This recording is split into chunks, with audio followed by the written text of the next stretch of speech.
Ao longo da minha vida, o que eu fiz, eu gostei, porque eu fui substituindo o amor pela paixão, porque o amor é uma coisa que ainda tem, assim, aquele negócio da compreensão, disso aí. Quando chega a paixão, não tem mais nem razão nenhuma, né? Porque às vezes eu faço coisas que não têm explicação. A gente fazia festa medieval com roupas, então e naturalmente um conjunto de música antiga e uma exposição linda que eu fiz de livros de horas, né, das cópias facsimiladas, tem várias coisas assim também interessantes.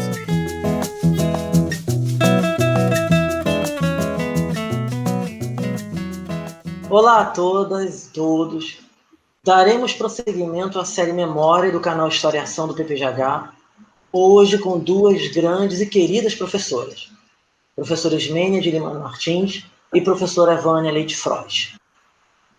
Professora Ismênia de Lima Martins é nossa professora emérita do Departamento de História e do Instituto de História da Universidade Federal Fluminense, credenciada no PPGH, no Programa de Pós-Graduação em História da UF, em 1974, e pertence ao grupo pioneiro de professores do programa. Ministrou disciplinas e orientou os primeiros mestres do PPGH. Ao longo desses quase 50 anos, formou dezenas de mestres e doutores e realizou pesquisas no campo da história econômico-social, dando ênfase na história regional.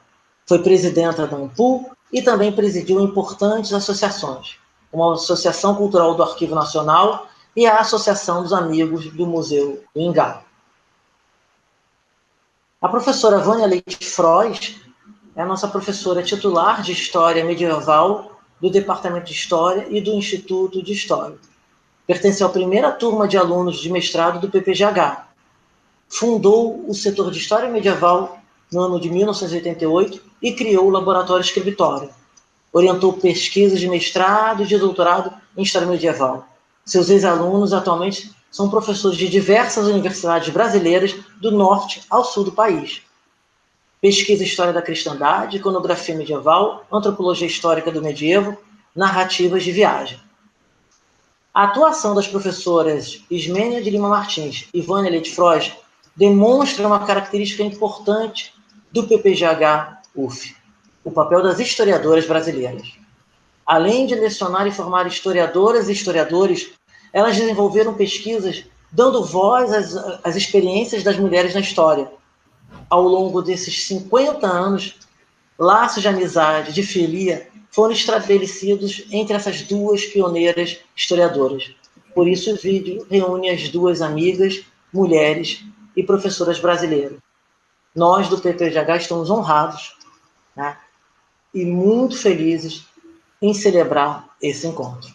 Eu queria agradecer as palavras do meu querido colega, professor Alexandre, meu coordenador, né, atual coordenador da nossa pós-graduação, e dizer da minha alegria de estar aqui com a Vânia. Ela é minha colega mesmo, não é de pós-graduação, não é de departamento, é colega de universidade, não é? Nós fizemos nosso curso juntas, estudávamos juntas, tínhamos o mesmo grupo de pesquisa, né? E na vida particular nós nos tornamos não apenas amigas, mas comadres. Eu sou madrinha da sua filha caçula, minha querida Celina, que me orgulha muito, como todas as outras filhas da Vânia, que eu as tenho em grande afeto, né? Então, e quando, em 2019, eu estava em Portugal, quando teve os 40 anos da Vânia, de magistério, eu fiz uma festa na minha casa, organizada pelos alunos dela. E em 2019 teve uma festa, que eu acho que foi dos 50 anos, não sei, uma grande comemoração, que eu gravei um pequeno vídeo e mandei para o Edmar. que foi apresentado na oportunidade, onde que eu dizia, contava essas coisas que nós, na faculdade, representamos Antígona, ela naturalmente sempre era Antígona, e eu era Ismênia, e ela dizia Ismênia, irmã e companheira de meu destino. E muitas coisas nós fomos companheiras ao longo dessa vida, não apenas naqueles palcos da época da nossa atividade docente, que foi um período muito difícil, muito complicado, nós estudamos na época da ditadura, mas depois, né, ao longo da nossa vida. Eu contei muitas coisas naquela oportunidade, e, de uma maneira muito breve. E uma delas foi um encontro com Carlos Guimbo, em que eu estava apresentando a Vânia e falando da pesquisa que ela fazia na Itália sobre um cardeal. E quando ele disse, quando ele disse, não, nós conversávamos em francês, que ele falava bem o francês, eu também. Non, je ne connais pas ce colega lá na Itália. Aí eu falei, mas não é um colega da Itália, é a professora Vânia, essa está aqui. Mais non.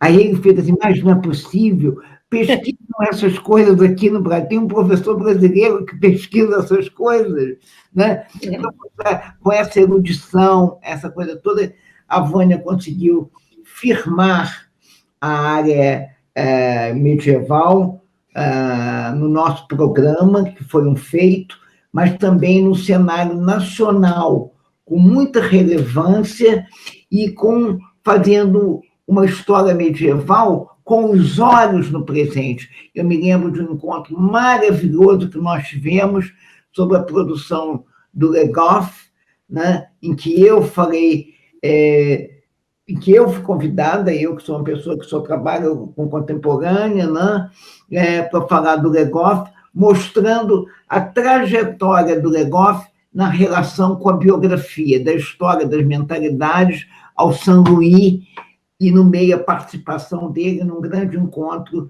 que teve chamado Histoire et Biographie. Então, quer dizer, e esses olhos da Vânia no presente, para explicar até conflitos no Oriente Médio, foi apenas essa coisa evenementielle. Muitas vezes nós sentávamos para discutir juntas, né, porque nós somos de uma geração que vivenciou muitas renovações metodológicas e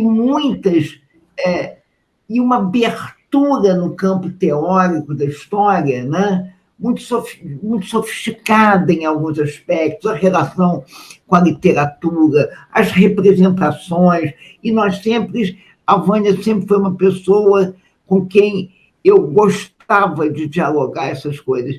E eu queria dizer aqui que nós estamos há quase 2 anos sem nos vermos, porque eu sou menos, eu já estou saindo um pouquinho, assim, já estou encontrando os amigos, mas a Vânia tem uma filha médica ali, é muito radical no isolamento, nós estamos há quase 2 anos sem nos abraçarmos.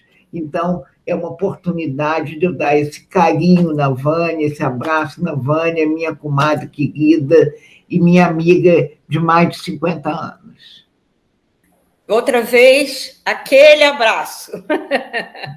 Ismênia, você é impossível. Bom, eu quero, antes de mais nada, agradecer muito a nossa coordenação e, particularmente, a iniciativa do Alexandre de refazer toda essa memória que já temos mais de 50 anos, a essas alturas, de existência, a nossa pós-graduação, e, de fato, como eu e Ismênia já viramos fonte histórica, então a gente tem que pensar nisso. Nós, na graduação, já nos conhecemos, logo no início da nossa graduação, os filhos da Ismênia, um era bebezinho e o outro começando a andar, e então foi muito interessante. Te chamam de tia Vânia até hoje, né? Isso pegou o que eu ia falar. Todos dois me chamam de tia Vânia, como as minhas filhas chamam a Ismênia de tia Mena. E, portanto, para vocês verem essa longa ligação que a gente tem de muito mais de meio século de existência, quer dizer, essa amizade, né? E a Ismênia, como ela já acabou de dizer, eu queria acrescentar pequenas coisas, assim, é uma figura muito fundamental na minha vida. Apesar de já ter conhecido a Ismênia lá aí nos meus 19 anos, eu acho que ela foi fundamental também nas minhas escolhas. É claro que sempre procurando fazer, eu desisti dos estudos de antiga e de medieval, né? Sempre disse, Vânia, pensa um pouco, etc. Enfim, ela tinha, inclusive, feito um contato com a Universidade de São Paulo, porque naquela época a gente não tinha pós-graduação aqui, e o contato tinha sido feito com o professor Upiano, que veio a ser muito mais tarde meu orientador de doutorado. Mas aí marcamos a entrevista, Ismênia comprou a passagem de ônibus para mim e para ela, a gente ia, e, de repente, a Ismênia disse assim, Vânia, vamos embarcar, está na hora e tal.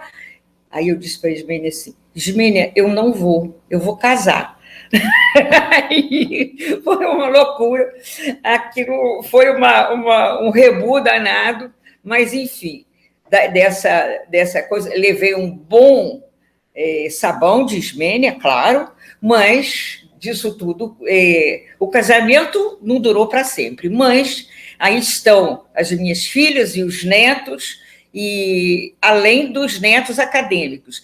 Mas, voltando então à Ismênia, aí momentos muito difíceis da minha vida, muito mesmo, ocasião que eu estava acabando a minha dissertação de mestrado ainda, ela foi fundamental para eu fechar toda a dissertação. Depois, no nascimento, quer dizer, no nascimento das minhas filhas, de um modo geral, ela estava sempre presente, mas, como naquele momento era tudo mais difícil, então ela apareceu lá já na hora do parto para ter essa presença, e mesmo sem isso, ela já seria madrinha da minha filha mesmo, né? Então, que não chama de madrinha, chama de tia Mena, igual as outras, né? Mas eu acho que foi uma presença muito, muito importante, muito forte, e eu quero lembrar ainda que a gente estudava juntas, não só na graduação, mas depois mesmo a gente tinha o hábito de ir se atualizando. Quer dizer, entre muitas e muitas outras coisas. Então, presença como dizia aí, na alegria e na tristeza, não é? É um relacionamento eu acho que tem bem mais de meio século. Também não precisam perguntar, não é? Quando a gente... que idade temos, né? Também não adianta esconder, porque a cara já diz logo, né? Quando eu fiz o meu doutoramento lá em São Paulo, já dentro da área de história medieval, e também a Ismênia estava fora nesse momento, mas estava sempre presente, como sempre.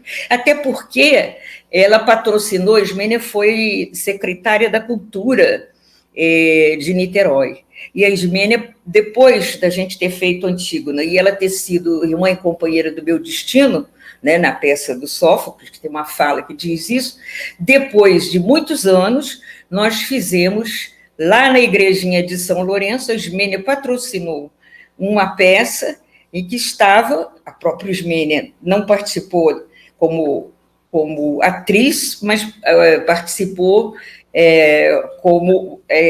dando toda a sua força e importância para a realização do Alto de São Lourenço. Nessa turma, ainda da graduação, estavam o Ronaldo Weifers, a Magali, também, nossa colega, e muitos outros, o professor Marcos Valdemar, professora Maria Paula, enfim, eu já nem me lembro mais, Ismênia. Agora, deixa eu dizer um segredo. A Vânia dirigiu,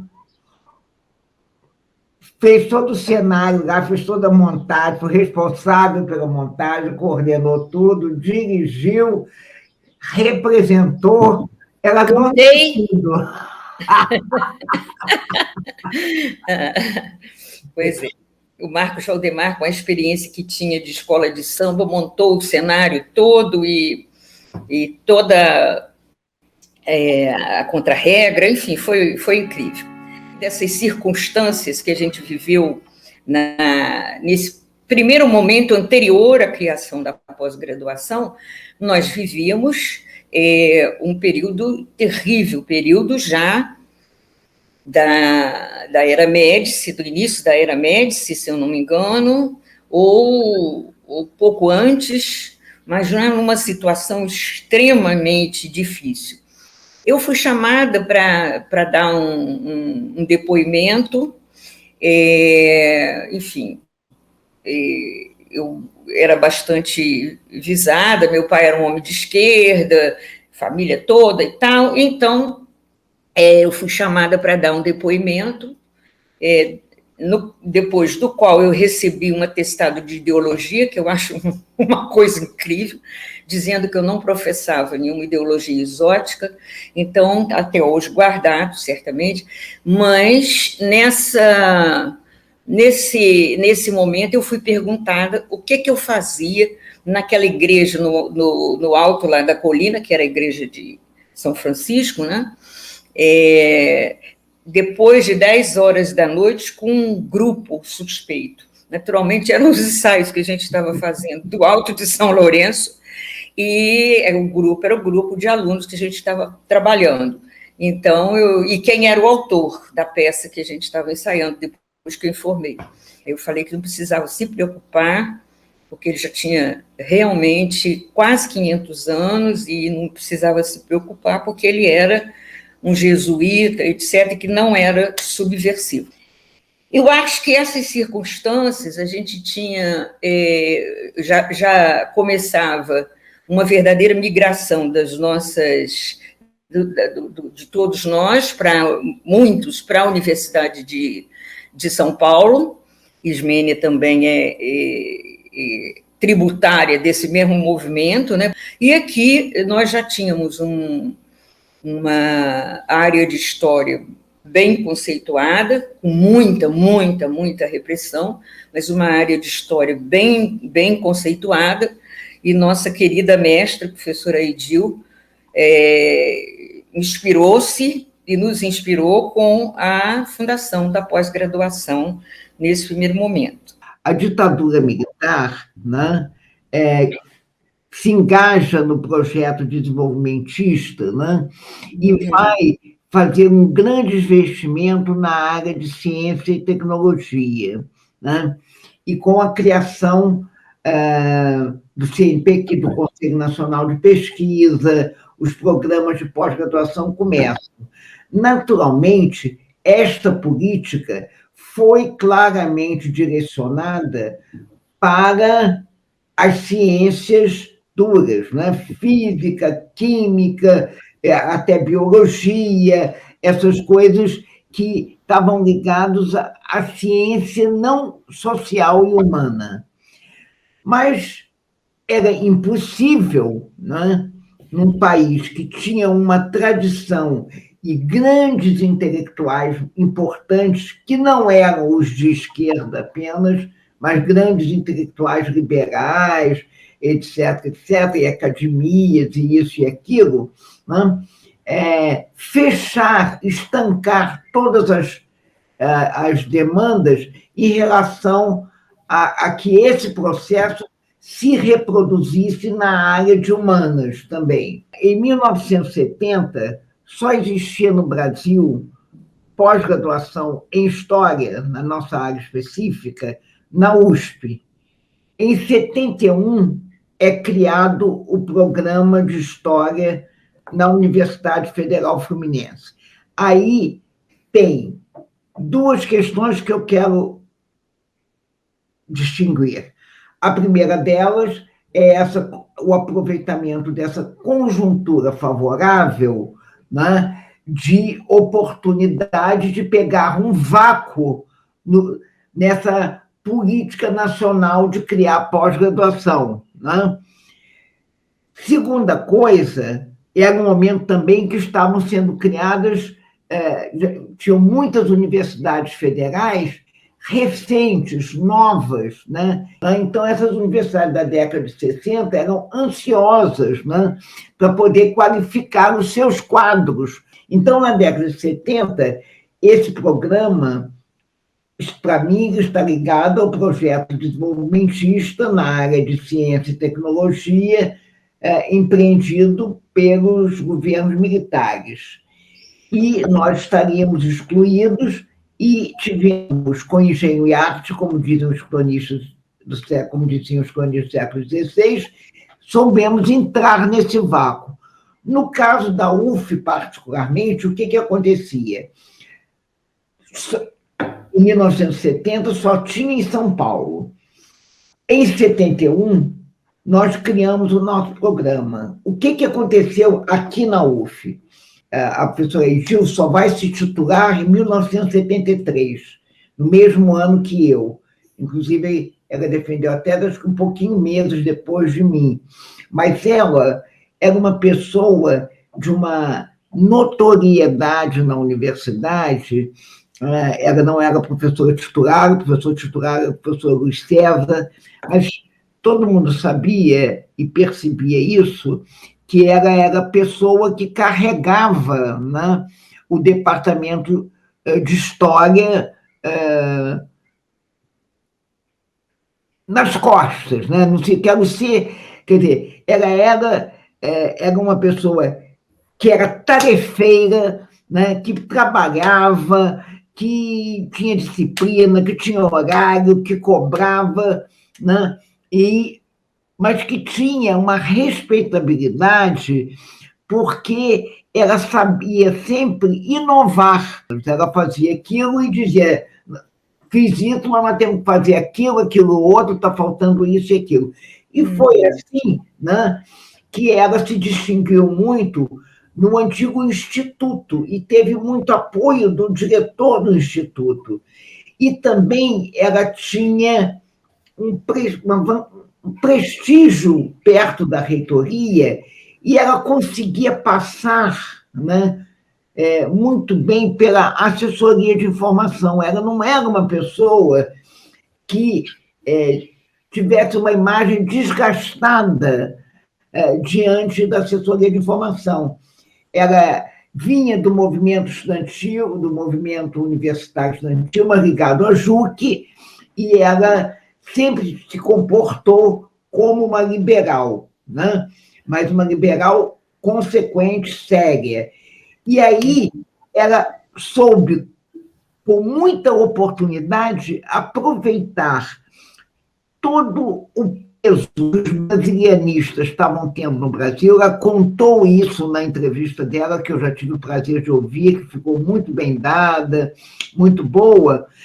Isso explica, né, de um lado, a aprovação a nível de conselho universitário, depois a facilidade que a professora Edil teve, porque mesmo sendo muito difícil, ela tinha trânsito nas esferas burocráticas e respeitabilidade, e ela fez aprovar o nosso projeto internamente, rapidamente, e ficava, então, a dificuldade de montar o quadro, porque os professores tinham que ter uma titulação condizente com a legislação da época.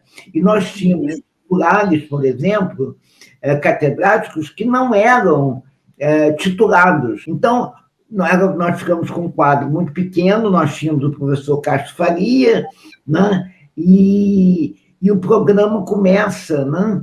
Quer dizer, naturalmente, ele vai ter, esses catedráticos vão constituir aquele grupo inicial fundador, mas quem vai dar aula, na verdade, é o Castro Faria, que dava metodologia, teoria, né? E vem o Pedro Freire Ribeiro, que vai dar História na América, e a Anícia Vilela Luz, que vem para dar no Brasil, né? E que vai fazer, que vem com um projeto, quer dizer, então, começou muito bem, porque ele, pelo menos na área de Brasil, ele tinha um projeto, né? que não era uma colcha de retalhos. Então, vão ter um conjunto de teses sobre o recôncavo da Guanabara. Ninguém tinha mestrado no nosso quadro, ninguém. Estávamos o professor Edil, eu, e o professor Falcão estava fazendo livrodecência na USP, e eu e a professora Edil fazendo o doutorado.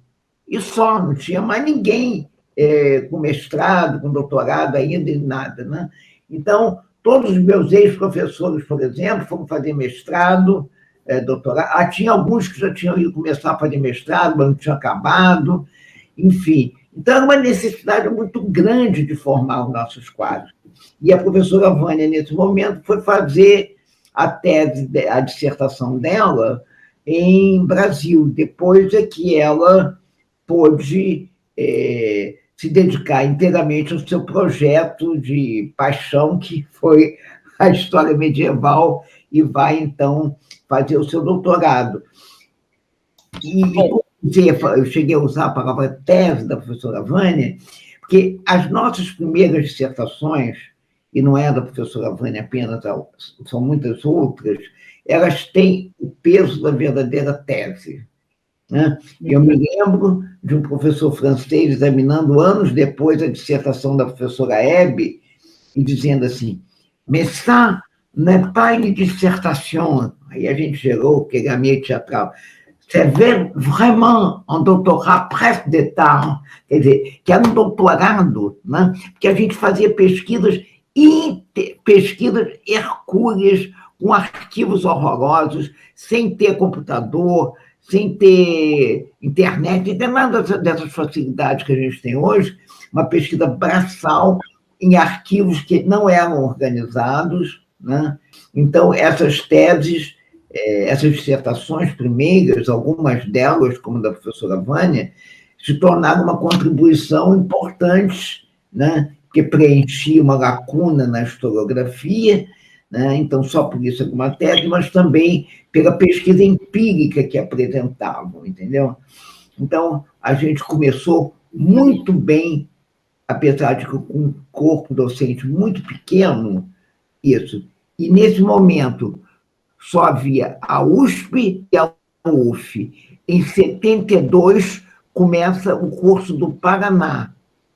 E o FRJ, por exemplo, eu não sei se começa acho que na década de 80 só, porque quando Eulália e Ieda vieram para nós, que nós trataremos disso depois, elas ainda vêm para a UF, quando elas começam a poder lecionar, e não para o FRJ. Então, na verdade, concluindo, eu acho que havia uma carência na área do Grande Rio, e, nesse momento, aquilo que eu já falei, que todas as universidades jovens que existiam, federais, precisavam qualificar os seus quadros, cria-se o famoso programa do PICD. E aí, esses professores eram selecionados lá e vinham para nós, porque eles preferiam vir para a UF, que era colado no Rio de Janeiro, porque importante marcar que não apenas, não é porque nós fôssemos melhor que os outros, nós estávamos à beira, né, do outro lado da Biblioteca Nacional, do Arquivo Nacional, da Câmara, do arquivo da antiga Câmara Federal, quer dizer, do Real Gabinete Português de Leitura, quer dizer, ao lado dos maiores repositórios de fontes para a história do Brasil. Então, nós fomos, por esse programa de PICD, eu acho que alguns foram para o Paraná, mas a maioria as nossas vagas eram praticamente preenchidas por isso. E isso criava uma demanda reprimida para os jovens que não eram ainda professores da área federal, entendeu?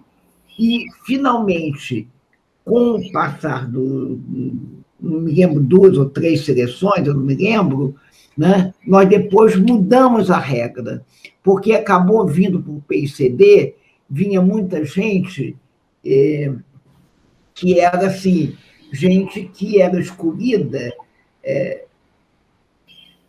As universidades federais, vocês sabem, né, no Nordeste, elas tinham uma importância política que não tinha no Rio de Janeiro. Então, aquelas famílias coronelistas controlavam não apenas o poder executivo, mas as próprias universidades. Então, muitas vezes vinham para a gente, por exemplo, veio uma vez um professor de um estado lá eu não tenho certeza qual era, do Pará, que ele tinha 70 e tantos anos. Quando ele acabasse o mestrado, que naquela época era 4 anos, ele já estava na idade de se aposentar, que era 80 anos, entendeu? Então, era uma coisa assim, muito complicada. Aí nós passamos a dizer, mesmo quem vem com bolsa do PICD tem que fazer seleção na UF. E aí, eu acho que é a primeira grande mudança qualitativa que a gente tem em relação às teses, porque entram as novas gerações, né, de professores aqui do Grande Rio, que estavam naquela situação de uma demanda reprimida. Tanto que a história do Rio de Janeiro começa a ser escrita em Niterói, na UF, e não na UFRJ. Isbene, quando a professora Edil voltou de São Paulo, ela não tinha concluído o doutorado, mas ela voltou e assumiu a direção do Instituto. E aí, então, quer dizer, dentre essas circunstâncias favoráveis, estava também a circunstância dela ser uma diretora do Instituto de Ciências Humanas e Filosofia e uma diretora muito presente, ao contrário de uma anterior, que era extremamente conservadora, para não dizer reacionária, e então a professora Edil tem esse lado de... eu acho que de um altruísmo mesmo, de atender a essa demanda toda. E logo depois, então, ela se titulou, né? Aí eu acho que foi em 73, isso aí eu não me lembrava. Então, quando, na verdade, o programa foi criado, não é? Ele foi criado já com 2 áreas, que eram as chamadas áreas de concentração. A área de concentração de História Política, e a área de concentração econômico-social. A de História Política tinha ficado inicialmente sob o encargo do professor Pedro Ribeiro, que era um professor de História da América e um professor bastante parceiro, em muitos aspectos, da ditadura. Nesse momento, eu acho que a gente tem que dizer que Deus o tem. Bom, em segundo lugar, a área chamada econômico-social, que nesse momento, foi assumida pela professora Nícia Vilela Luz, que tinha sido orientadora da Ismênia em São Paulo, e que ela teve, portanto, um papel muito importante também na vinda da professora Nícia, que naquele momento estava se aposentando na USP, né? Se eu não me engano, porque ela tinha ficado no lugar do professor Sérgio Buarque de Holanda. E era um projeto extremamente interessante. Era um projeto que tinha como principal objetivo estudar o que ela própria chamou de recôncavo da Guanabara, porque não era apenas a Baixada Fluminense, era o recôncavo da Guanabara. E, então, foi muito interessante. Havia pouca coisa de colônia, etc., mas ela já começava com a segunda década, segunda e terceira década do século XIX, quando, então, aparecia a questão da fixação e da urbanização no recôncavo da Guanabara. Nesse momento, não só a minha dissertação de mestrado foi a dissertação sobre o município de Estrela, que foi extinto, basicamente decorrente do desvio da exportação do café, etc., por uma nova rota que era da estrada de ferro Pedro II, e depois havia vários outros trabalhos e dissertações e teses que foram feitas digamos assim, nesse projetão. A professora Ana Maria dos Santos, que fez sobre Porto das Caixas, a região de Itaboraí, que teve uma importância bastante grande, se eu não me engano, ainda no século XVIII, né, Ismene? E depois a professora Sônia Baião, que fez sobre a Fazenda Santa Cruz, né? E os jesuítas, etc. Essa foi a Fazenda Santa Cruz, já num tempo um pouco mais recuado, né? Mas que eu acho que era importante também. E depois os primeiros estudos sobre a região que hoje nós denominamos de Baixada Fluminense. Então, naquela época, foram estudados várias regiões desse recôncavo da Guanabara.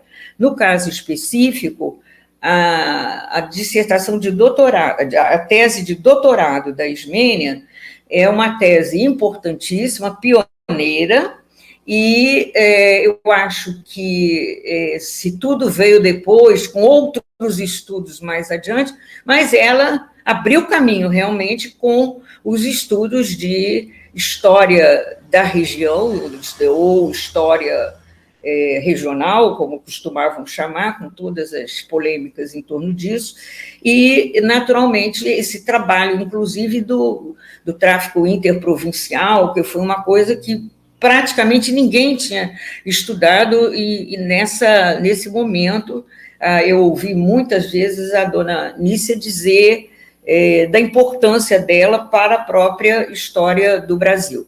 Quer dizer, essa importância vai muito além desse momento, mas eu estou falando sobre essa primeira grande pesquisa que foi feita e da importância da sua tese para a história do Brasil e para a nossa história, né, regional também, que, afinal de contas, nós estamos diante de uma área extremamente importante, porque a saída para Brasília ou mesmo as rotas por São Paulo, etc., não são tão antigas ou de importância da própria capital, que naquela época era o Rio de Janeiro. Nesse momento também ela lembrou dos americanos, da demanda, da oferta, que muitos americanos vieram para cá, e aí também alguns americanos que, enfim, havia até algumas discussões que eram da CIA ou não era, mas isso é um pouco radicalismo, né, da época e tal. Mas também vieram grandes professores, a Ismênia depois vai me ajudar a lembrar, porque alguns eu lembro perfeitamente, o professor Richard Graham, que foi meu orientador de mestrado, e que era da Universidade do Texas, em Austin. Quando depois, por esse contato, a professora Ana Maria dos Santos foi fazer o seu doutorado lá. E o professor André Luiz, que era várias gerações após a nossa, mas também foi para essa mesma universidade, já ligado ao professor Bran. Nesse momento também havia a tese do professor, a dissertação e o trabalho do professor Edilberto Cavalcante, que foi reitor, não nessa época, mas que foi reitor, e que fez a sua tese na área política de Brasil, E depois o professor Humberto, um pouquinho depois, se não me engano, o professor César Honorato, que aí, esse momento, veio se juntar, um pouco bem depois, o professor Geraldo Bucler também, que aí formou vários desses nossos professores. Havia um outro professor que tinha prestígio grande pelos seus estudos em Vassouras, professor Stanley Hilton, né? E que, na verdade, teve a sua vinda para cá embargada, né, pelo governo, mas que foi cogitado, também serviu de inspiração para muitos outros. O curso se estruturou inicialmente com a área, as áreas não eram econômico-social, era a área de Brasil e História da América. Essas duas áreas que o programa foi criado. Mas logo depois, eu não me lembro exatamente que ano, houve essa mudança, né? Mas ele foi estruturado assim, como...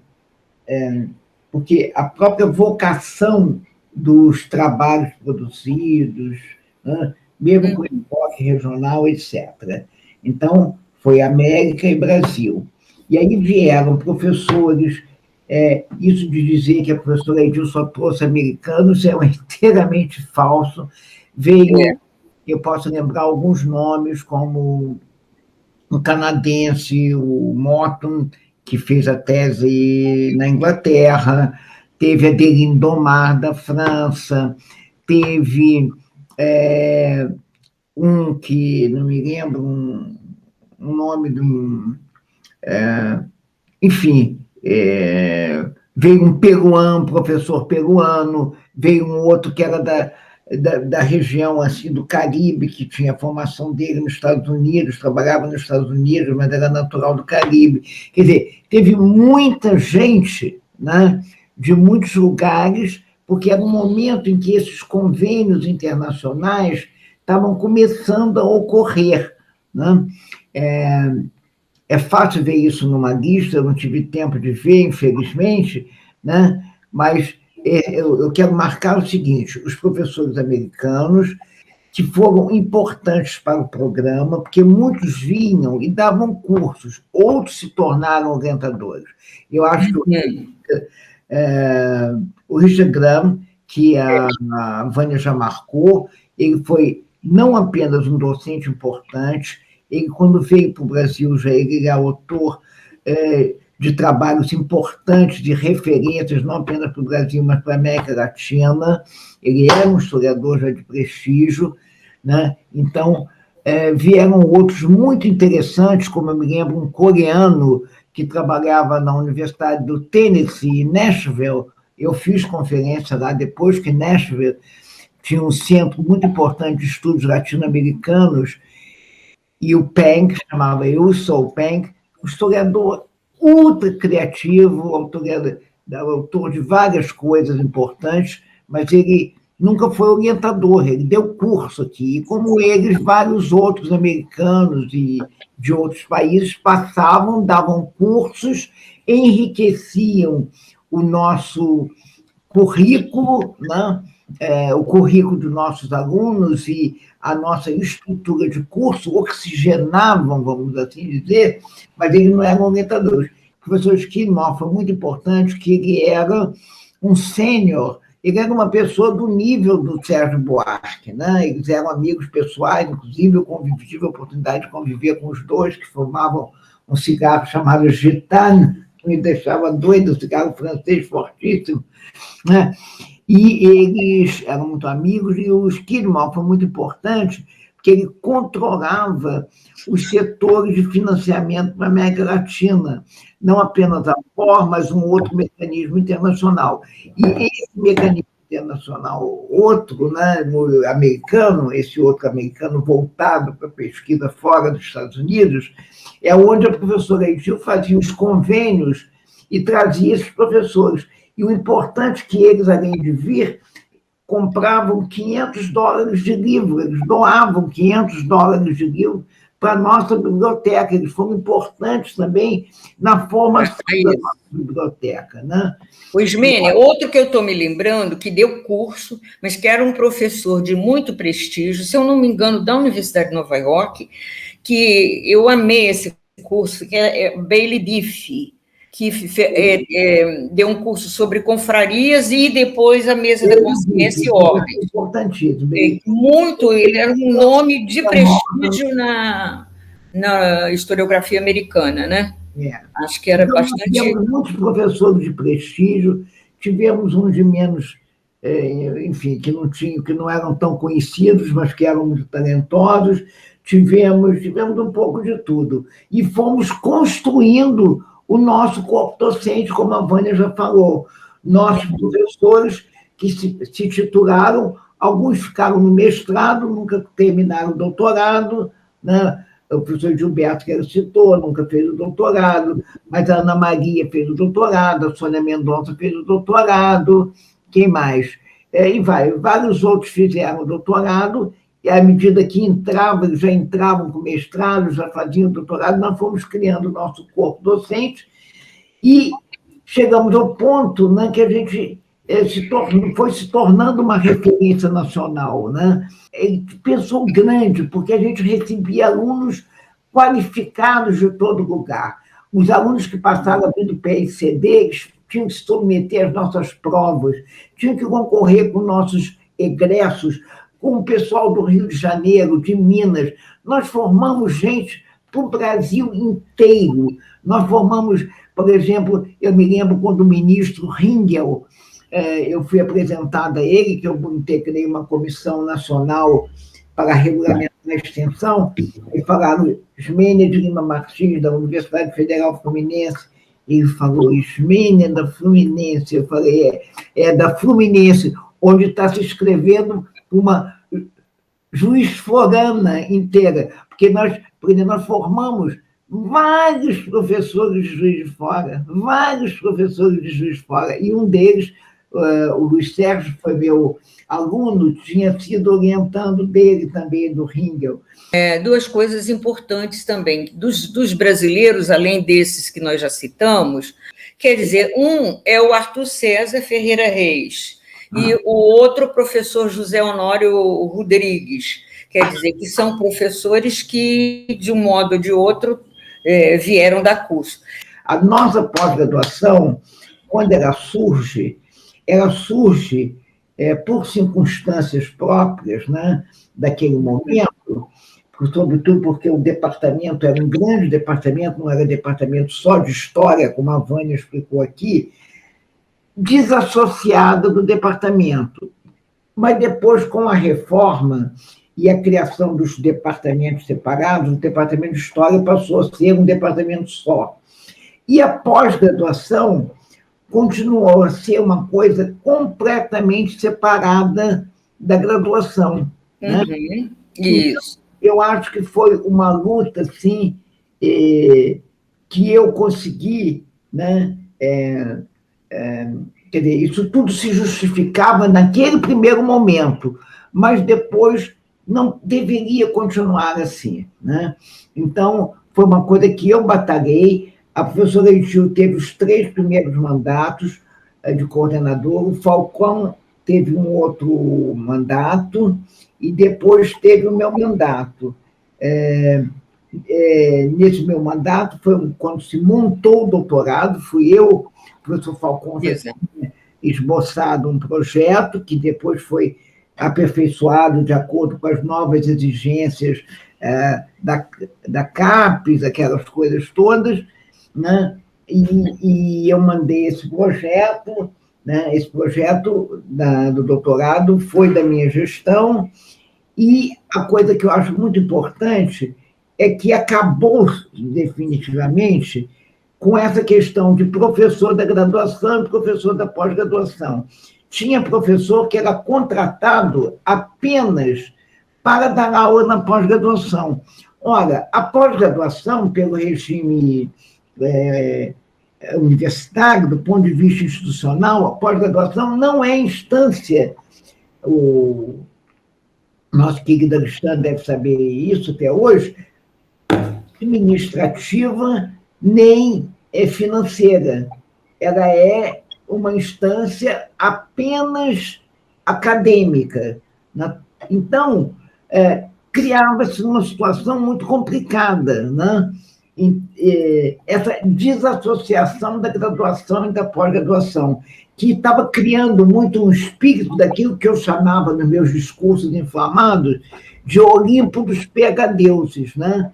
Então, esses PhD-deuses, né, eram professores, deveriam ser professores antes de tudo, e nós tínhamos que ter um papel fundamental na formação dos professores, né? Dos nossos alunos de graduação. Muitas vezes, quer dizer, o que estava acontecendo? Nós que estávamos inovando a historiografia brasileira, estávamos inovando sem menor vaidade, estávamos inovando, né? Muitas vezes o que nós produzíamos não chegava na ponta, não chegava nem no nosso curso de graduação, muito menos nos livros didáticos, muito menos na ensino.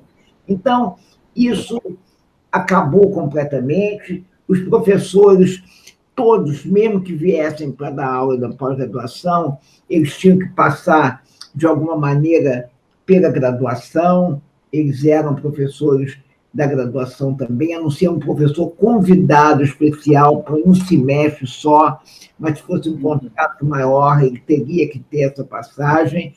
E isso, eu acho que foi um salto qualitativo, inclusive atendendo à nova legislação. Quer dizer, a universidade pública, sobre nós de universidade pública, nós temos um grande compromisso com a região em que estamos inseridos, né? Nós não somos apenas um lugar, um espaço para ensinar coisas. Nós somos um espaço para refletir a nossa realidade, para pensar propostas para o desenvolvimento local, regional. Então, eu, por exemplo, me orgulho de ter sido, assim como a Vânia, que também é feroz nisso, né? Da gente sempre ter passado pela graduação e sempre estar ligada a professores da rede.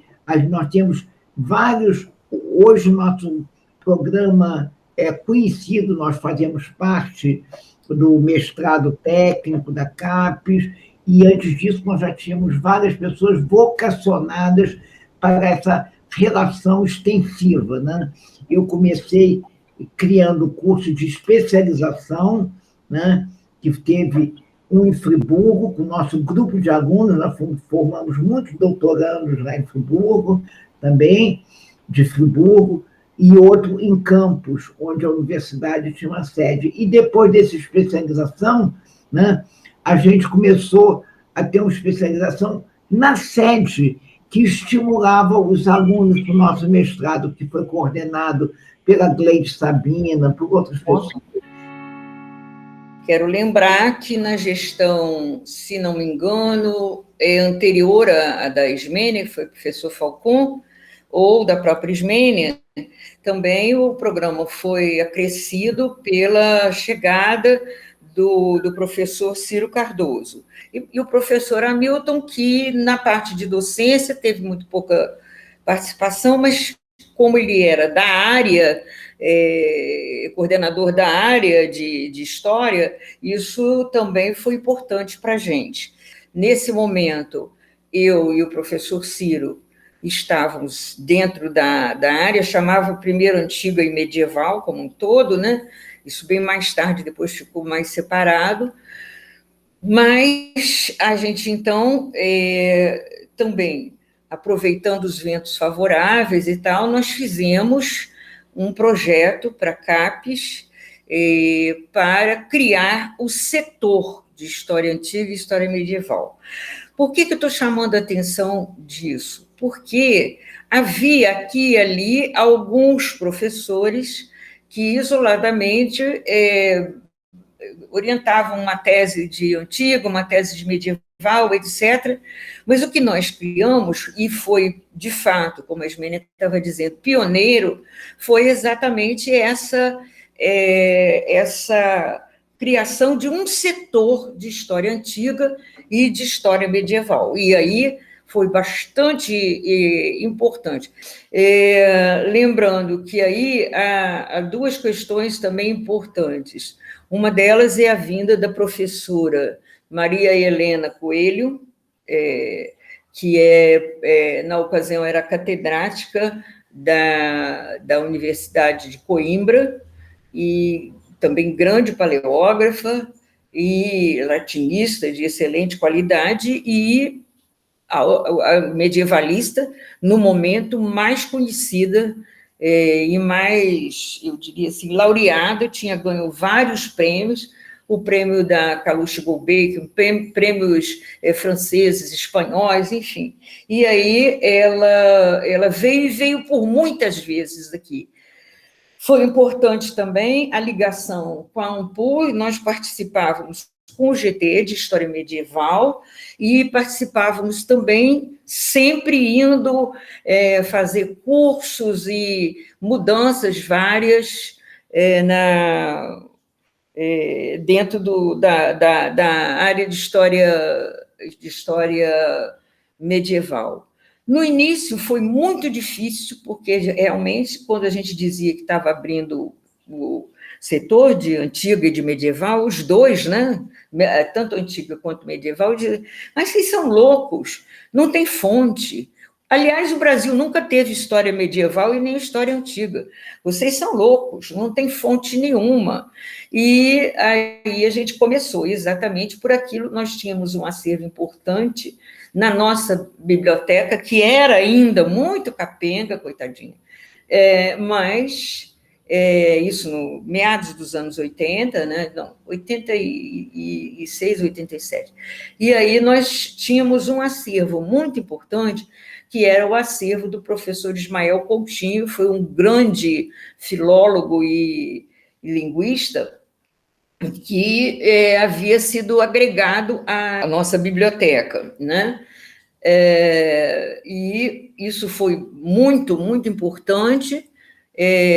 Depois fizemos já com pós-graduandos, os primeiros formandos dentro do setor, né? O nosso escritório, Laboratório de Estudos Medievais e Ibéricos, que aí formou muita gente. Eu acho que foi assim eu chamaria também de um verdadeiro ateliê de formação de medievalistas, e certamente a gente tem também o Nereida e temos outros na área de antiga, mas aí eu já não estou tão autorizada para falar.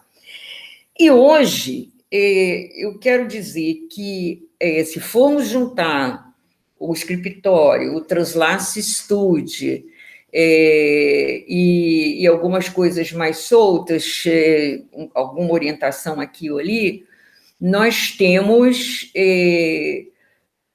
para muito mais de 200 teses, talvez 230 teses no setor de medieval. Parece um exagero até, mas algo bem já alentado, né? Contando todos esses professores, o Ciro orientou 1 ou 2 teses de medieval, o Hamilton, não me lembro se ele chegou a orientar algumas, que não.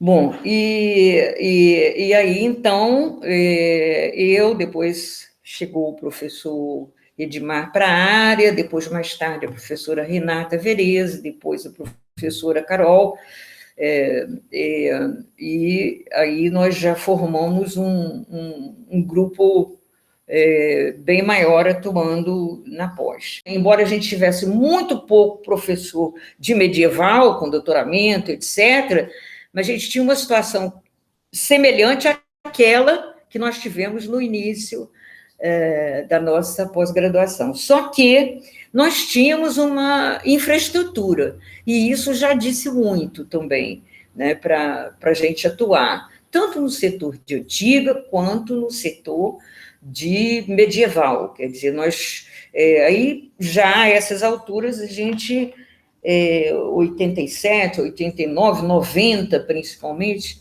mas a gente já começou a trazer muitos medievalistas, sobretudo portugueses, né? Eu destaquei alguns pontos aqui que eu vou tentar falar o mais objetivamente possível da importância historiográfica da UF em relação à historiografia brasileira.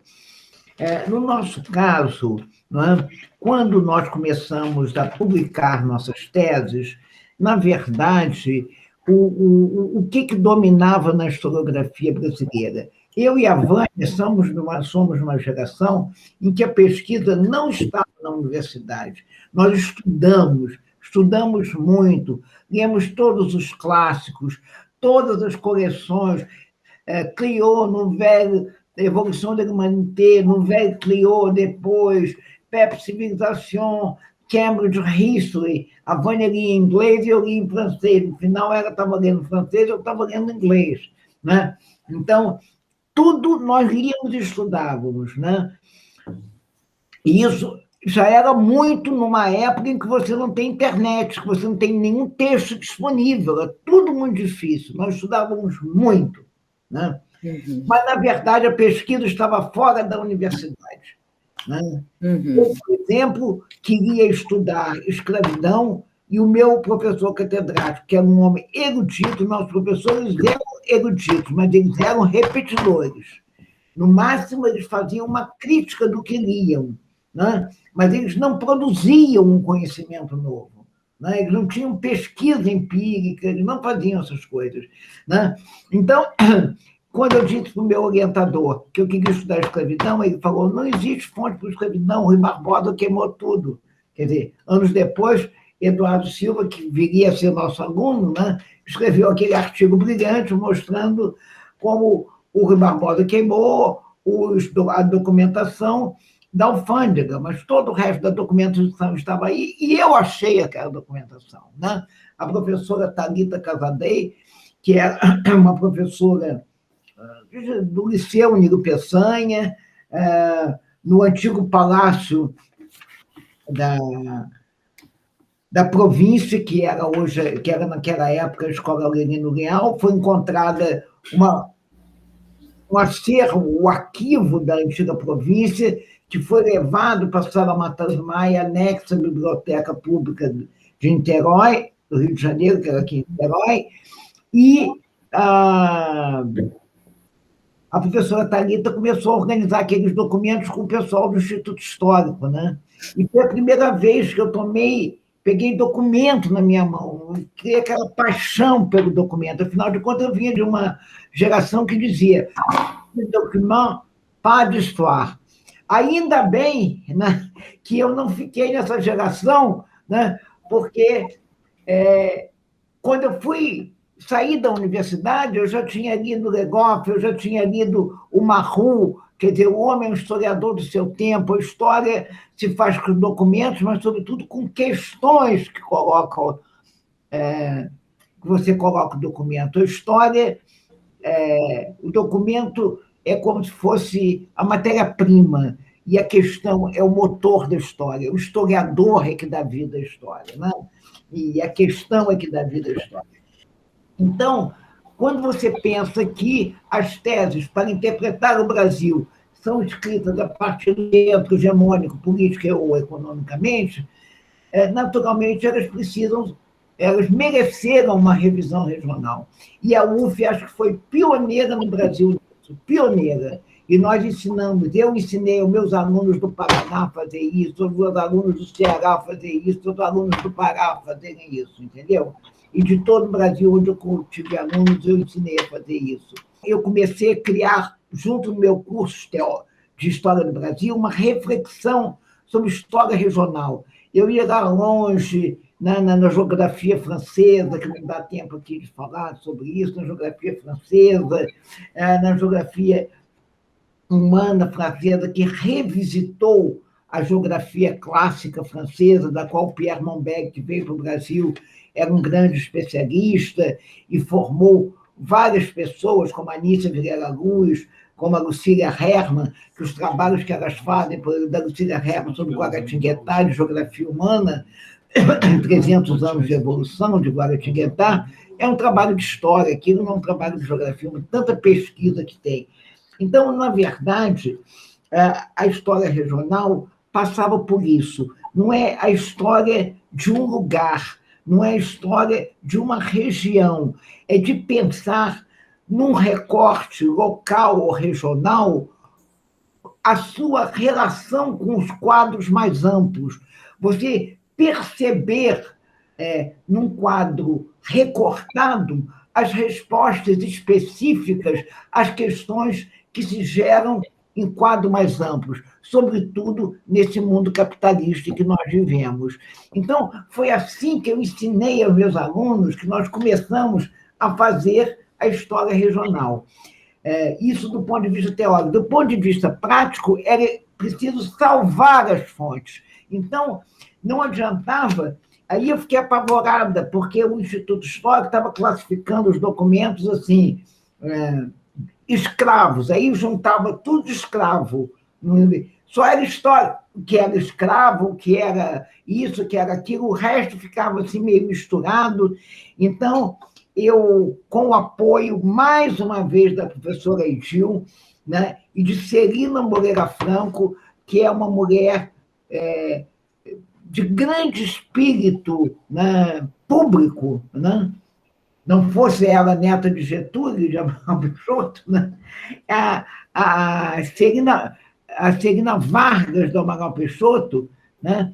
Ela conseguiu uma verba, ela era presidente da Fundação Getúlio Vargas, tinha contato com a FOR, e a gente, uma coisinha pequena, era R$100 mil naquela época, então eu consegui trazer essa documentação do arquivo da Sala Matoso Maia da biblioteca para o arquivo do Estado, e aí pude montar um grande grupo de bolsistas, né, liderados, nada mais, quem era meu bolsista nessa época, Ronaldo Vanfres, Magali Engels, Paula Graner, que todos se tornaram professores da universidade, alguns com prestígio internacional, como Ronaldo Vanfres, que é meu grande queridinho, meu amor até hoje, né?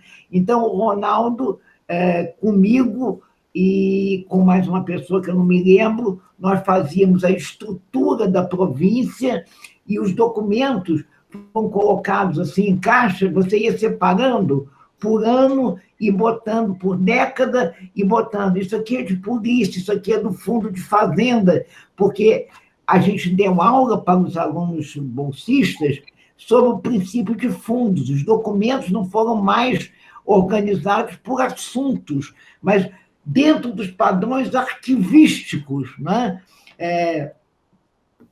Todo mundo leu o Bourget de Branche, todo mundo leu o Manual dos Arquivistas Holandeses, para entender como você classifica documento. Não é pelo assunto, o assunto você pode fazer depois um inventário por tema, para você achar os documentos com a referência, mas eles são organizados por fundos. Então, nós tivemos esse papel fundamental, recolhemos ao Arquivo do Estado e organizamos e deixamos organizada a documentação da província, que depois Paulo Knaus, meu ex-orientando amado, o outro queridinho, que se tornou diretor do Arquivo do Estado, que eu já tinha dirigido também, né?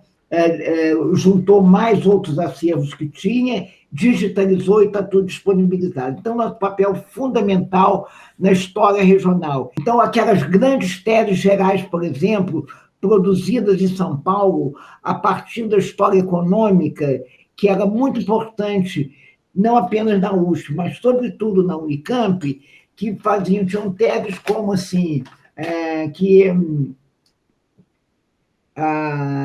o café, o Rio de Janeiro, a província e o Estado caem numa decadência por causa da decadência do café, preeminência de São Paulo. Então, quer dizer, uma série de leituras minhas, sobretudo do Antônio de Barros Castro, né? Foi nosso brilhante professor aqui na UF por um curto período na economia, junto com a Conceição Tavares. Ele, em 7 ensaios da economia brasileira, ele dizia, não, o café, quer dizer, não tem uma decadência quando o setor está uma frente itinerante, quer dizer, o café do Vale do Paraíba escravista estava decadente, mas o café da região serrana de Cantagalo estava maduro, no apogeu, com aqueles barões todos, barão de Cantagalo, barão disso, barão daquilo, né? E barão de Nova Friburgo, que faz, inclusive, o palácio lá no Rio, etc., o Conde de Nova Friburgo, e depois a zona pioneira, que vai ser a região do norte-noroeste fluminense, capitaneado por Itaperuna, que no apogeu do café paulista, em 1920, Itaperuna, que no estado do Rio, que estaria decadente todo, como um todo, diante da historiografia francesa, vai ser o maior município exportador de café do mundo, né?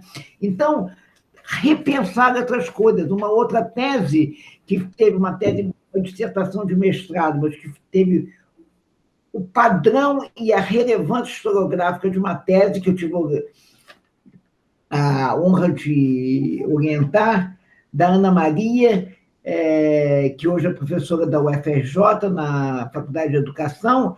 Ela mostra como a concentração, porque o Grazieri e outros economistas paulistas diziam que o problema da decadência do Rio é porque o dinheiro, nessa transição da República para a República, foi porque o dinheiro só era investido em atividades de circulação e não produtivas, quer dizer, no comércio,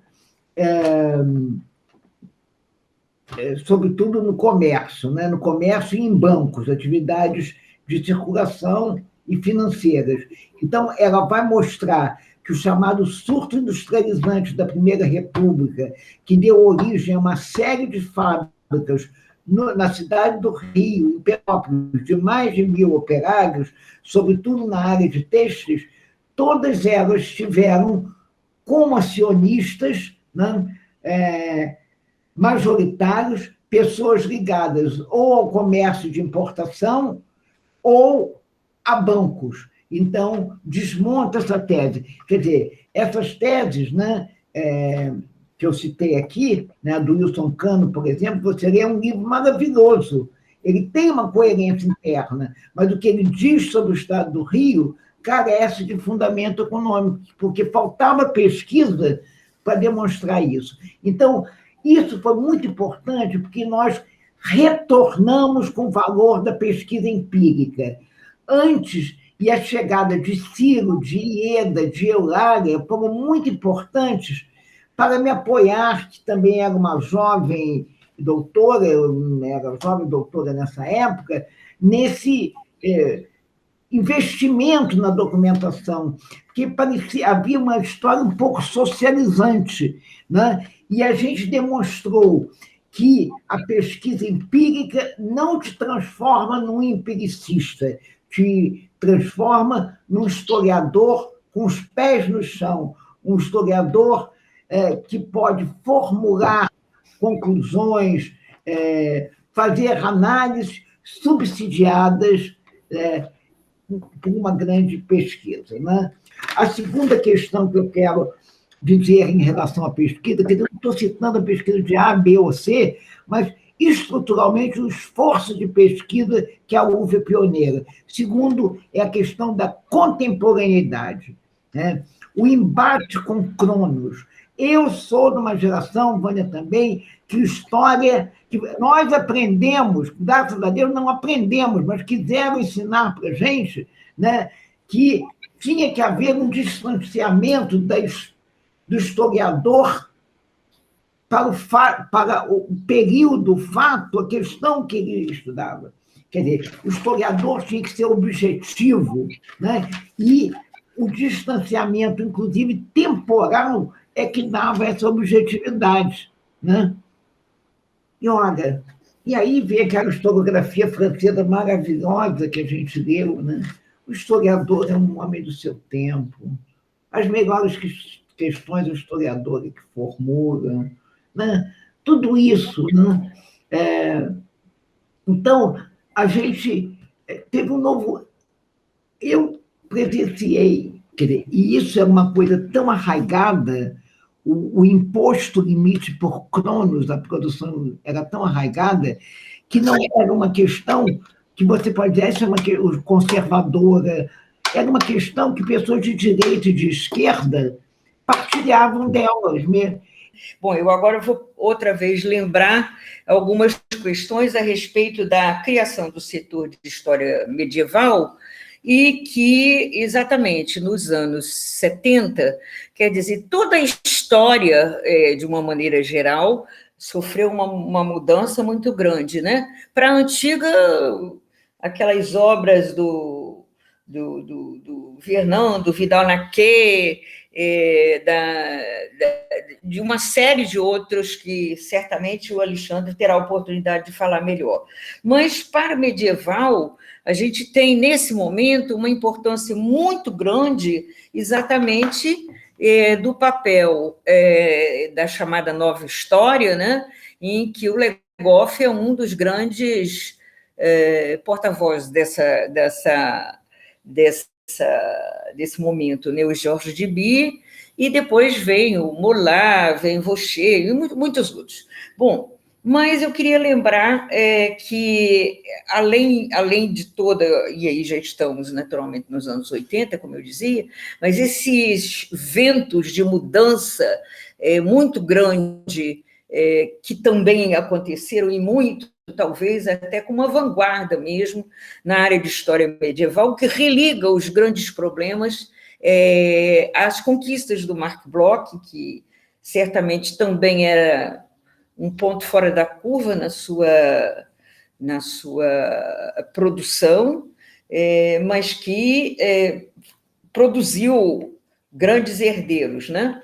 E, naturalmente, aí essas grandes questões sobre os problemas, como a Ismênia até referenciava, mas os problemas das modificações na história política, né? E mostrando que o político, como diz o Legoff, é a ossatura da história, mas que dentro do político você pode trabalhar, como o caso do Legoff, por exemplo, todas as questões referentes às cerimônias, aos rituais do poder, etc. Uma outra questão de extrema importância que foi a chamada História das Mentalidades, que hoje certamente tem uma grande discussão, ainda tem, não é? Ou seja, as ideologias, ideias, etc. E aí é claro que a gente tem um verdadeiro boom nas produções de história medieval como um todo. E de história econômica. O Duby, além de um grande historiador de econômica, etc., o estudo das ideologias, das estruturas mentais, etc., tem um papel importantíssimo. Eu estou falando nesse primeiro momento, quer dizer, a escola francesa retoma um fôlego bastante grande nesse momento, naquilo que é o setor de história medieval, e uma produção imensa dentro dessas novas áreas, novos objetos, como dizia muito bem o Norat e o Legoff. Mas, voltando à nossa história medieval aqui na UF, né, como eu dizia, a gente tem grandes dificuldades já apontadas, chamadas até de malucos, quando a gente falava dos estudos no Brasil, né? Havia duas coisas importantes. Um deles era um grupo extremamente restrito que dizia que a história medieval podia perfeitamente caber num Fusca. Bom, aí depois, 5 anos mais tarde, num congresso em Belo Horizonte, outra vez, eu digo, puxa, não aumentou nem para a Kombi na ocasião, porque nós somos incompetentes, porque se não aumentou nada, né? Então, enfim, e que a história medieval era tão difícil, tão difícil, tão difícil, que ninguém podia estudar, quase, né? No Brasil tinha que ir para fora, fazer acontecer, etc. Bom, nós tínhamos, de fato, problemas grandes de fontes, mas, na ocasião, o nosso scriptorium, né, começou a pensar exatamente em usar aquilo que nós tínhamos, e tínhamos na nossa própria biblioteca do acervo do Ismael Coutinho, que eram os cronistas portugueses, de uma maneira geral, né, alguns livros de memórias, etc., enfatizando, sobretudo, aquela produção que vinha da Revolução de Avis. E aí, portanto, foi um primeiro momento em que a gente estudou muita coisa a respeito da constituição da monarquia portuguesa e depois a constituição da própria Espanha. E assim começamos. Uma outra coisa muito importante que nós fizemos foi fazer um levantamento do que existe no Brasil. Isso ainda é um sonho, já adiantando os últimos itens, mas de a gente constituir realmente grupos importantes para estudar o acervo de manuscritos da Biblioteca Nacional, os livros de horas, que são... Parece que a gente está vivendo num sonho, até de tão bonitos que eles são, lindos, lindos, lindos. E nós temos aqui exemplares muito importantes que pertenceram, em boa parte, à Biblioteca Real, né, a Biblioteca do Infantado, principalmente, e que vieram para o Brasil pela vinda de Dom João VI, e daqui nunca mais saíram. Né? Um outro acervo importantíssimo são os incunábulos, né, aqueles primeiros impressos, e que a gente já teve também algumas teses já trabalhando com os incunábulos, e precisamos ainda incentivar bem mais. Né? E esses acervos nós também tínhamos muita coisa, e temos, no Real Gabinete Português de Leitura, que é depositário obrigatório, né, de todas de toda a bibliografia produzida em Portugal, ela tem que depositar aqui. Embora inicialmente com grandes dificuldades de pesquisa, de arquivos, a gente inicialmente tinha, sim, as coisas tipo assim, as gavetas novas e as gavetas velhas. Por aí ia o processo de indexação de tudo isso, era bastante complicado. E é claro que, portanto, há algumas coisas que nós chegamos a levantar nos mosteiros, principalmente a Biblioteca de Petrópolis, alguns acervos também que pertenciam à família imperial, de medieval, portanto, manuscritos medievais, nos mosteiros, o Mosteiro de São Bento, o Mosteiro de São Bento no Rio de Janeiro, o Mosteiro de São Bento da Bahia e o Mosteiro de São Bento de São Paulo, tem muita coisa ainda.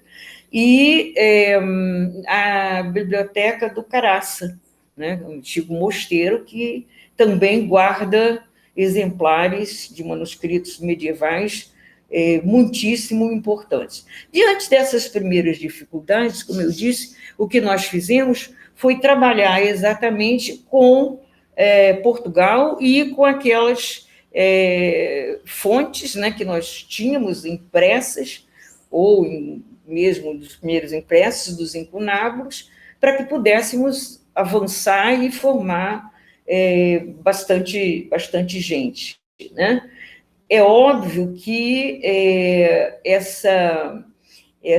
isso aí se transformou muitíssimo com o advento da internet. Hoje nós temos uma fábula de coisas dos grandes acervos da Biblioteca Nacional de França, com as suas diferentes unidades, né? E da Biblioteca do Vaticano, da Biblioteca, enfim, de Florença, enfim, de todas as grandes bibliotecas do mundo, né?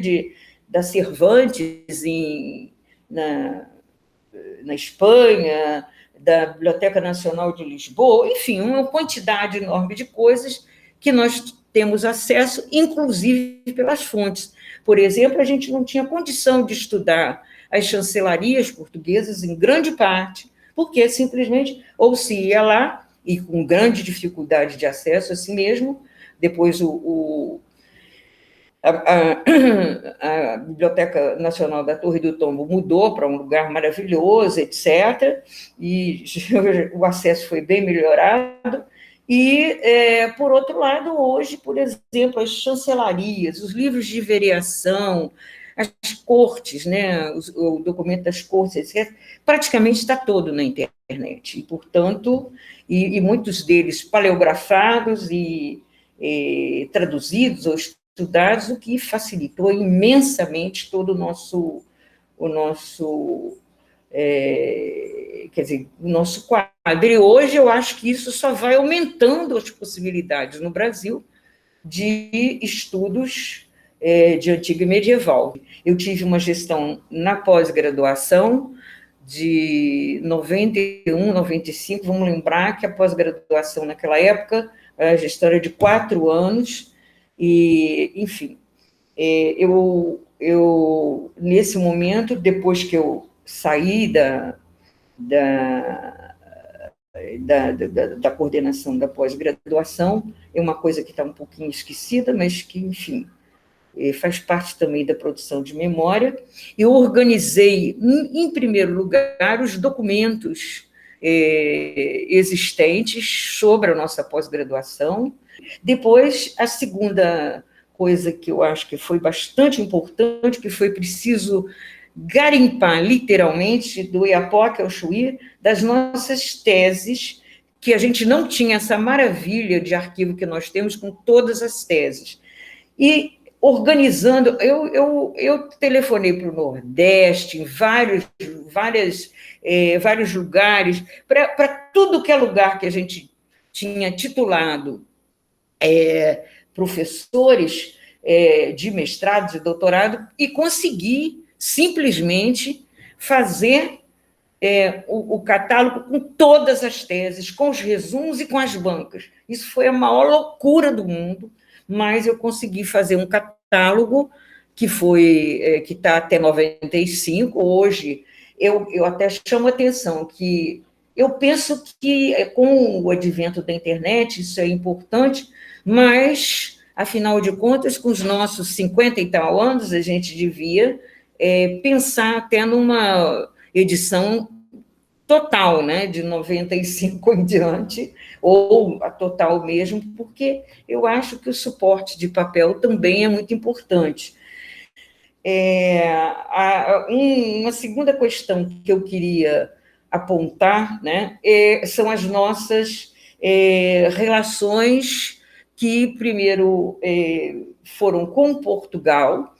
E aí nós temos, eu já mencionei a professora Maria Helena, nós temos contatos praticamente com todo o pessoal da Universidade de Coimbra, inclusive com paleógrafos, com um nome que acho bastante importante também, o professor Romero de Magalhães, que estuda proto-modernidade e que depois coordenou a comissão para a comemoração dos descobrimentos e que veio aqui, deu curso para medieval, e aí eu acho que praticamente os contatos com praticamente quase todos, eu diria assim, medievalistas portugueses, ou vieram dar cursos, ou participaram de congressos, etc. Nós hoje temos os nossos contatos grandes com a Universidade de Lisboa, a clássica, Coimbra, e a Universidade do Porto, que nós temos, né, um convênio com a universidade, que eu assinei em primeiro lugar, e que nos trouxe gente da maior importância, o professor Baqueiro Moreno, um dos grandes medievalistas portugueses, que era, na ocasião, diretor do Arquivo Nacional da Torre do Tombo, depois a Manuela Mendonça, que também dirigiu o Arquivo Nacional da Torre do Tombo, e por aí vai. São dezenas e dezenas de professores portugueses, e eu fico até com medo de omitir algumas pessoas, né? Mas uma segunda frente também bastante importante são as nossas relações, a nossa rede de relações com a França. E a gente chega a ser acusada muito de Koffler. Bom, se é, até que é bom, né, para a história medieval. Mas a gente tem, à frente dessas relações, o professor Jean-Claude Schmitt, que foi importantíssimo em tudo isso, e que praticamente anualmente vem ao Brasil. Com ele, nós fizemos o convênio e o grande projeto de pesquisa da CAPES COFECUB, em que o professor Schmitt era o coordenador pelo lado da França, pela Escola de Altos Estudos, o GAON, que é o Grupo de Antropologia Histórica, fundado pelo Le Goff, e depois, aqui no Brasil, eu coordenei esse convênio, esse grande projeto de pesquisa, que realizou vários congressos e que consolidou, porque nós mandamos para lá também outros professores para fazerem o seu pós-doc, entre esses o professor Silvio, da Federal do Amazonas, que hoje eu falei, é titular também, né? E agora, nós tivemos aqui, por exemplo, o professor Vaucher, André Vaucher, a professora que, enfim, todo mundo conhece de história da religião, da piedade, enfim, da própria igreja, a professora Monique Gollet, que é uma grande latinista e que mantém as suas relações conosco, a professora Regine Lejean, que, se não me engano, ainda é a coordenadora em Paris 1 da área de medieval, o professor Jean-Philippe Genet, que é outro nome importantíssimo, e para nós foi muito importante ele ter vindo aqui por causa dos estudos comparados sobre história do Estado, das monarquias, etc., né? Então, e aí nós temos muitos professores franceses, por exemplo, eu citei aqui a professora Regine Lejean, que é uma professora que estuda coisas relacionadas com história medieval e antropologia, enfim, que eu acho que é uma grande historiadora, e eu acho que vale aqui mencionar também, eu acho que tem muita gente que eu peço desculpas por não estar mencionando todo mundo. Hoje, no escritório, nós temos, o Alexandre já falou, um projeto sobre viagens e viajantes, o projeto ainda de monarquia e imaginário político, e as artes da cura na Idade Média. São projetos que incluem muitos pesquisadores, e eu acho que é muito legal assinalar que muitos desses professores que nós formamos estão sempre voltando ao escritório, ou com pós-doc, que já muitos voltaram a fazer aqui, mas também por participarem ou da curso, ou participarem de colóquios e tudo. Quero também lembrar dos nossos contatos com a Espanha, principalmente com a Universidade de Sevilha. Vieram 2 professores da curso aqui, com a Universidade de Sevilha Complutense. E porque, na verdade, a gente teve um maior medievalista que trabalha ainda com os estudos de Dom Afonso X, a grande figura, que deu um curso maravilhoso aqui também, é o professor Manuel Jiménez Gonçalves. E o Translace Study tem o convênio com a Argentina também, que acho que é a Universidade de Buenos Aires. A gente tem contatos mais esparsos, um pouco, com a universidade, que é a universidade mais do interior de Córdoba, né, que é da Córdoba, Argentina.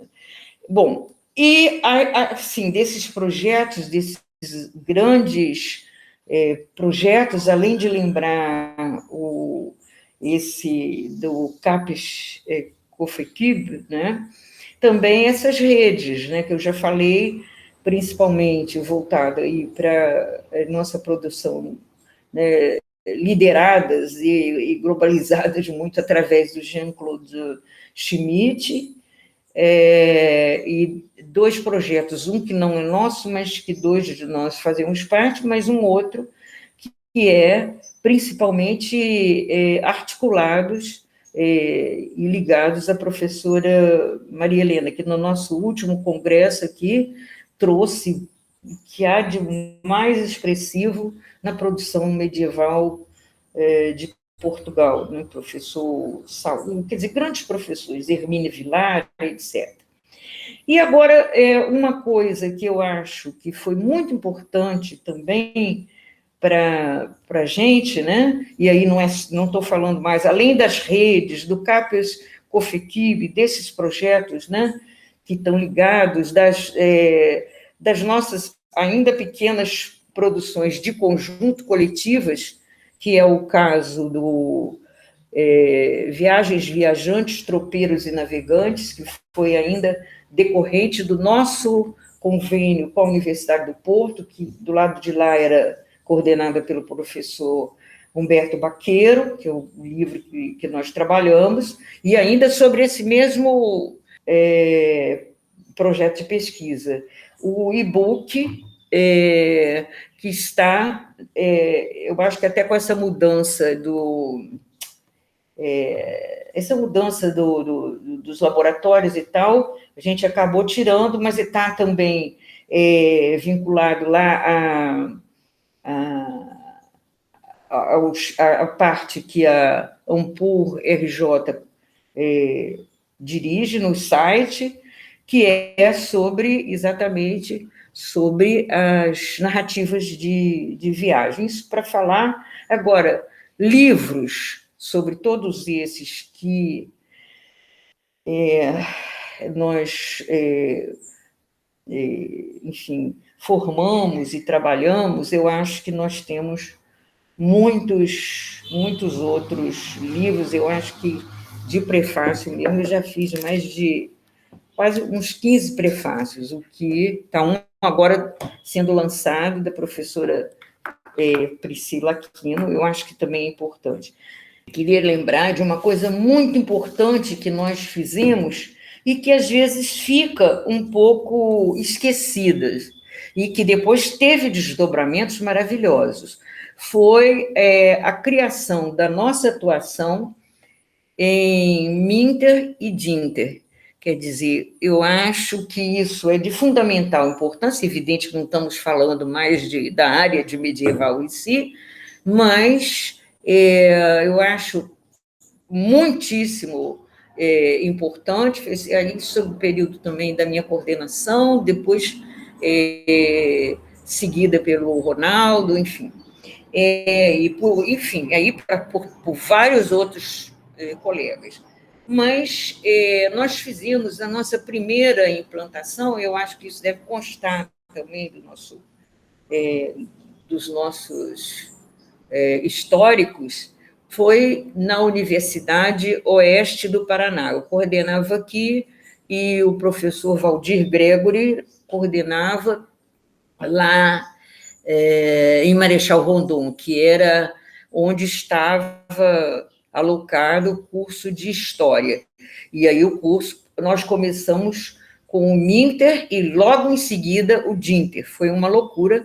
E nós, olha, eu já não me lembro mais, mas eu acho que nós chegamos a titular, a Ismênia também fez parte importante aí, enfim. Em torno de 20 mestres. Isso, em torno de 20 mestres e 9 ou 10 doutores. É porque um acabou não fazendo porque foi eleito reitor. Exatamente, foi eleito reitor. E acabou não fazendo o seu doutoramento. Mas convém lembrar que hoje a UniOeste já fez a sua pós-graduação há algum tempo e que tem, inclusive, uma boa avaliação. Eu acho que isso é muito importante. Uma coisa que eu fiz assim bastante questão foi colocar, não, quer dizer, com devido respeito a todos os colegas mais novos e tal, mas colocar professores que já tinham um grande percurso na área, e aí a Ismênia foi, o Ronaldo foi, o Luiz Carlos foi, eu fui. Eulália. Professora Eulália foi, quer dizer, na verdade, só estou lembrando assim de cabeça, mas foram muitos outros. Foi um trabalho exaustivo, né, para nós, mas que a Vânia levou só os sêniores do programa, sem ser o Falcon. Todos os sêniores foram, até o Ciro. Ciro e Eulália, eu, você e Ronaldo, que eu me lembro. Luiz Carlos, eram todos os sêniores do programa, estiveram lá. Isso deu uma credibilidade muito importante, nós fomos os pioneiros. E a Vânia enlouquecia a gente, porque a gente tinha que preencher um papel para cada coisa, foi uma burocracia enorme. A Eulália reclamava demais. E a Vânia disse, não, é o primeiro, nós temos que fazer isso bem. E a partir daí é que se criou esse programa. Esse primeiro se chamou Mestrado Fora da Sede. Foi assim que foi, não pós-graduação, estrito senso, fora da sede. Né? Porque aquele PICD já estava exaurido. Era muito mais barato levar um grupo e formar 30 professores de uma vez, como nós formamos lá, formamos 29, do que mandar 2, 3, 4 professores cada vez. Então, essa política foi mais uma política ditada pela UF. Eu acho que uma das grandes questões importantes do nosso programa é que todos os professores têm uma produção individual, por isso eles se destacam aqui e ali.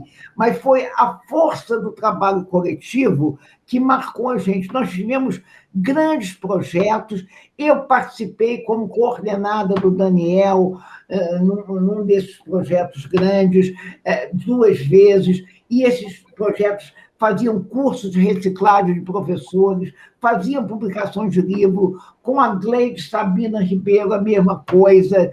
Enfim, e agora eu mesmo, até do Ministério da Ciência e Tecnologia, eu consegui ganhar um projeto, então consegui bolsas de pós-doutorado, a Juniele foi para Berkeley, o Paulo Terra ia para a Alemanha, mas ele ganhou uma bolsa da Humboldt, e aí eu já estou falando da nossa internacionalização, que é um dos itens que pediram que nós nos posicionássemos.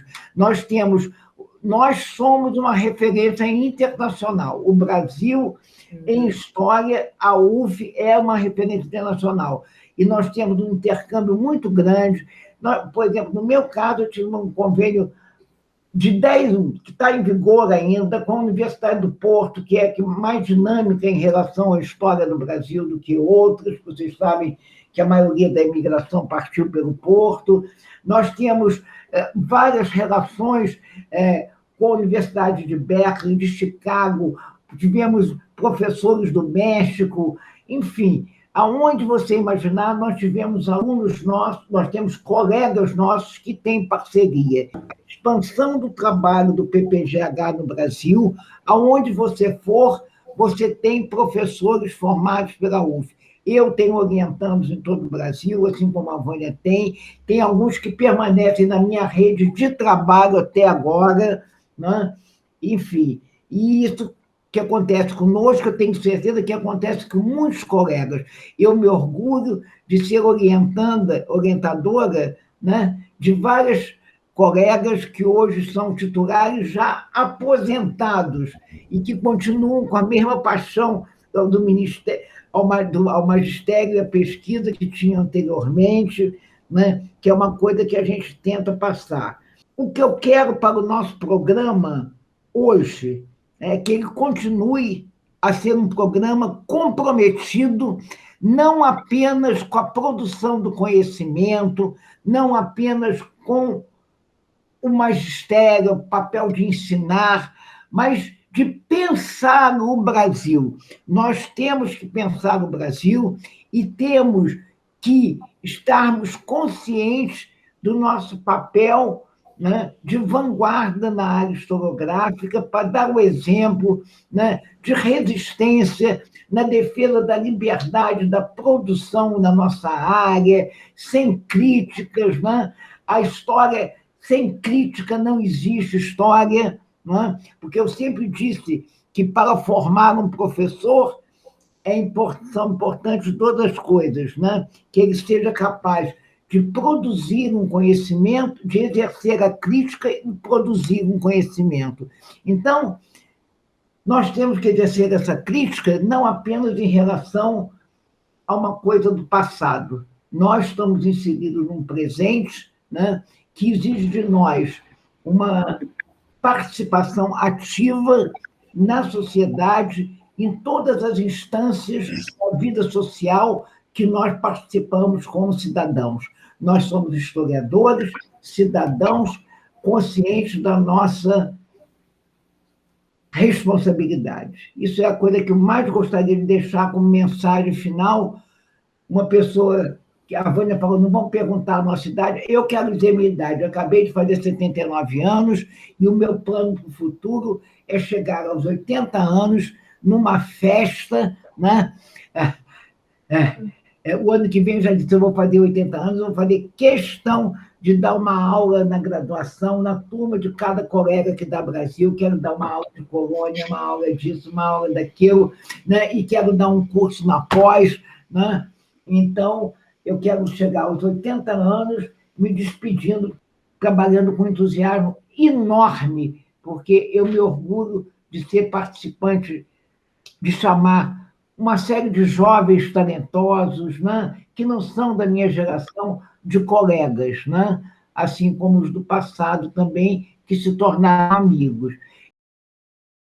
Queria, sobre a questão da expansão do PPGH no exterior, e no caso específico da área de medieval, eu acho que a gente tem, enfim, eu citei aqui algumas questões, alguns exemplos, mas agora eu acho que seria importante, já falando sobre o problema mais específico o PPGH hoje e amanhã, eu acho que nós já temos, tanto na área de antiga quanto medieval, e certamente o Alexandre falará depois, mas nós já temos um setor consolidado bastante, né? O que seriam os nossos sonhos para o futuro? No caso, eu acho que o primeiro sonho seria que a gente tivesse uma estabilidade no sentido da formulação de políticas públicas de pesquisa como um todo. Mas estou falando de medieval agora, que a gente tenha até um reconhecimento dos colegas mesmo, e de todo o Brasil, etc., que até hoje existe um preconceito forte sobre os estudos de antiguidade e Idade Média, e evidentemente que ninguém fala, por exemplo, por que o Legoff estudou Idade Média, por que o Dibby estudou Idade Média, por que o Bloch estudou Idade Média? Bem, eu acho que é óbvio a gente ver do quanto é importante essas observações, essas discussões em longa duração, não é? Que em longa duração, em longuíssima duração, como, inclusive, um ponto importante para o historiador, porque quando se fala que a história é sempre contemporânea, não é?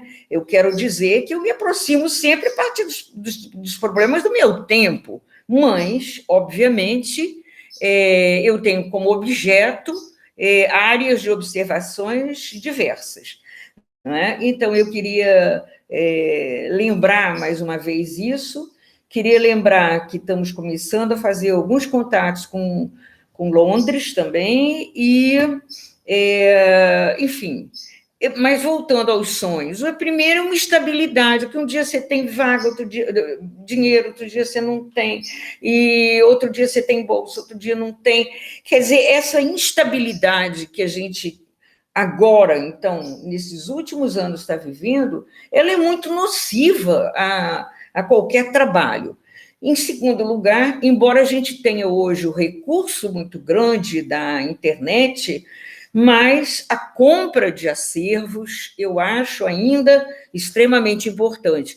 Eu, por acaso, ontem estava fazendo uma pesquisa sobre fontes italianas para as primeiras navegações nas Canárias, quase todas elas estão online, porém pagas. Então, por exemplo, tem uma que custa 60 ou 70 libras na Biblioteca de Londres. Se for comprar tudo, fica a zero, né? Então, essa política também de financiamento e tal.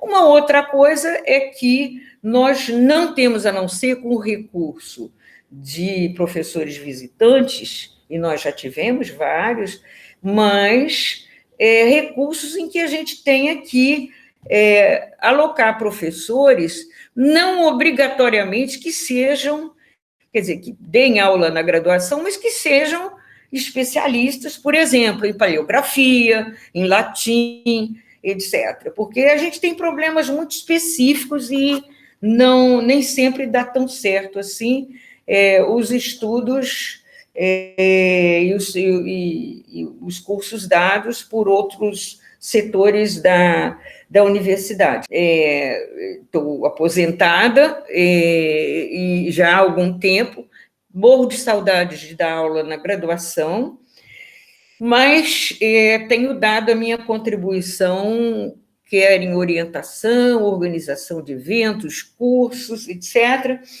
na pós-graduação. Amo de montão essa pós-graduação e acho que tanto eu quanto a Ismênia temos uma relação com a UF como se fosse também um pedaço da nossa própria casa.